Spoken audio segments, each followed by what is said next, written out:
Bonjour à tous, c'est Legofan et on se retrouve aujourd'hui pour la deuxième partie de l'analyse de la bande-annonce, cette fois-ci officielle en anglais.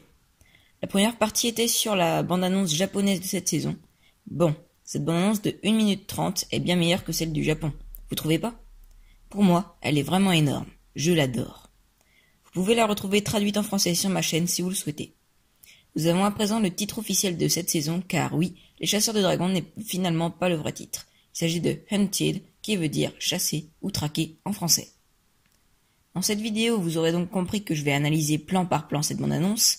Il y a d'ailleurs beaucoup de choses à dire, alors je suggère de commencer tout de suite. Donc ici, nous nous retrouvons exactement à la fin où la saison 8 nous a laissé, dans le royaume de l'Oni et le dragon. Nous avons les ninjas et le petit Wu, ainsi que le Destiny Bounty, qui est en très mauvais état. Nous sommes à côté de la mer et on peut penser que les ninjas regardent le paysage, mais plus principalement des dragons qui volent dans le ciel. Comme à la fin de la saison 8 d'ailleurs. Pour la scène suivante, nous avons tout d'abord Cole et Wu, qui a déjà bien grandi. Cole semble triste et énervé, peut-être après les ninjas car il s'est séparé d'eux, ou bien après ce jeune petit Wu. Pour ce qui est de sa tenue, il s'agit de la même que dans la saison 8, mais déchirée après tous ces événements. Bon, sinon notre Wu grandit vraiment rapidement. Ensuite, Wu et Cole se cachent. Ils ont sûrement vu un dragon, ou bien alors les chasseurs de dragons. D'ailleurs, qui retrouvons-nous au plan suivant? Eh bien les chasseurs de dragons, qui sortent avec leur véhicule de leur repère. Ils partent sûrement à la chasse aux dragons. Mais que vont-ils croiser à la place? Eh bien, 4 ninjas, Kai, Zen, Cole et Jay. Ils vont réussir à en capturer 3 sur les 4 et les ramener à leur base. Avant de continuer d'analyser chaque plan, je vais vous raconter ce que je pense qu'il s'est passé. Bébé Wu a fugué une nuit et nos ninjas ne savent pas où il est passé. Ils partent donc dans le royaume pour le chercher, mais c'est là que Kai, Zen, Cole et Jay tombent sur les chasseurs de dragons, qui se mettent à les traquer. Seul Cole réussit à s'en sortir de justesse, c'est pourquoi sa tenue est déchirée. Il retrouve alors Wu, qui n'est pas content et en colère après lui, car ses amis se sont fait capturer. Bon, on continue. Ici, nous avons les ninjas ligotés et capturés. Ils ont maintenant leur costume de la saison 9. Les chasseurs sont dans leur dos. Maître Wu et Cole ne sont pas là. On a ensuite l'Iron Baron, le méchant principal de cette saison et chef des chasseurs de dragons. Il y a ici des os de dragon. Les ninjas sont juste devant le baron. Nous voici ensuite de retour dans Ninjago City. Les ninjas seraient cachés dans cette tour, dans la précédente bande-annonce, mais on peut voir la tour Borg ici. Celle-ci serait le repère de Garmadon. Nous sommes toujours dans la ville et on peut voir des citoyens effrayés et qui se dépêchent de rentrer chez eux. On voit aussi le symbole des fils de Garmadon sur chaque poteau. Il se passe une semaine après que Garmadon a pris le contrôle de la ville et les choses se passent très mal.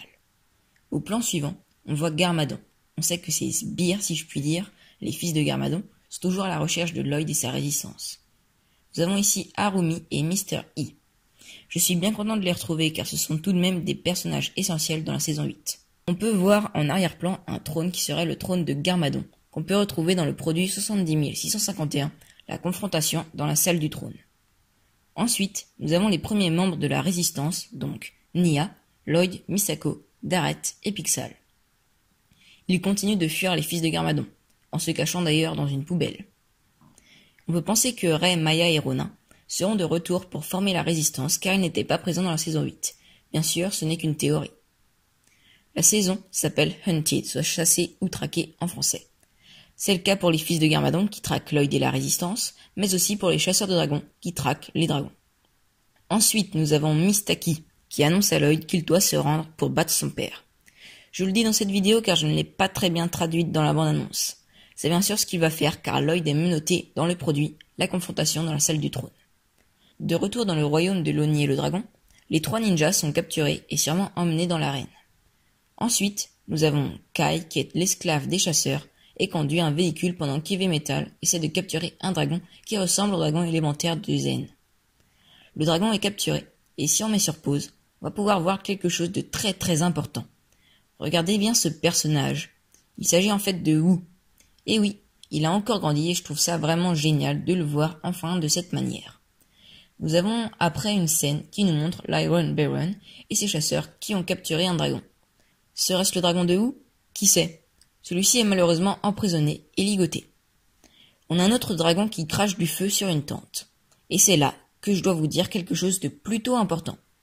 Il semble que chaque dragon possède son propre pouvoir, un peu comme les dragons des maîtres élémentaires. On a après un nouveau plan, qui ressemble à une arène de gladiateurs et qui me fait un peu penser à la scène de Thor Ragnarok. Les ninjas se battront contre un dragon. Ce dragon a le pouvoir de cracher de la terre, on peut le remarquer ici. Puis, nous avons un chasseur qui attaque les ninjas. Ceux-ci utilisent leur pouvoir, mais son épée les absorbe. Au plan suivant, nous avons Kai et un dragon, que nous avons vu avant. J'aime beaucoup le style de ce dragon. Il est vraiment trop beau. Kai établit un lien avec celui-ci. Cela me rappelle les films Dragon 1 et 2 que j'ai beaucoup aimés. Nous avons ensuite le petit Wu qui a pénétré dans le camp des chasseurs de dragons. Puis nous avons un nouveau plan dans Ninjago City, où Lloyd appelle à la résistance. On voit bien que cette histoire est inspirée de faits réels, comme ici, l'appel du 18 juin du général de Gaulle à continuer de la lutte. Je crois que Lloyd se trouve dans le parc d'attractions que nous avons l'habitude de voir. Garmadon s'y trouverait aussi après. On voit bien ce regard haineux avec ses yeux rouges qui font peur, on ne va pas se le cacher. Nous avons après un véhicule de la résistance, ainsi que le golem de Garmadon, ou l'Oni Titan si vous préférez, qui est de retour dans la saison 9. Puis, on a un plan sur Garmadon et Harumi, en haut de ce qui semblerait être la tour Borg. Puis, nous avons l'Oni Titan, qui détruit des immeubles. Ensuite, nous sommes dans le royaume de l'Oni et le dragon, et les chasseurs sont à la poursuite de Kai qui a dû s'échapper. À noter que l'Iron Baron les accompagne. On a aussi Jay sur le tank et Kai sur l'autre véhicule. Enfin, nous avons de nouveau Lloyd à la télé qui essaie de réussir à convaincre les citoyens de se battre contre l'empereur Garmadon. Et pour finir, nous avons l'Oni Titan qui s'apprête à écraser le véhicule où à l'intérieur se trouvent Dareth, Nia et Lloyd. Puis, on finit sur ce plan.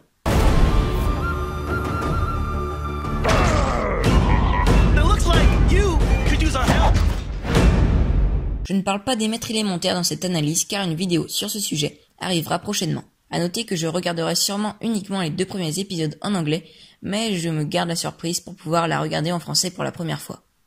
J'espère que vous ferez comme moi, car je ne veux pas que les chaînes de télé perdent une nouvelle fois beaucoup d'audience. Voilà, c'est la fin de cette vidéo qui, j'espère, vous aura plu. Si vous avez besoin de plus de précision, je suis là pour ça, alors mettez-moi des commentaires. J'aimerais aussi votre avis sur la bande-annonce, et si vous avez vu des choses que je n'ai pas dites, mettez-moi ça en commentaire aussi. La saison arrive le 13 juillet au Japon, et le 30 juin en Australie normalement. Sur ce, c'était LegoFan. Bye!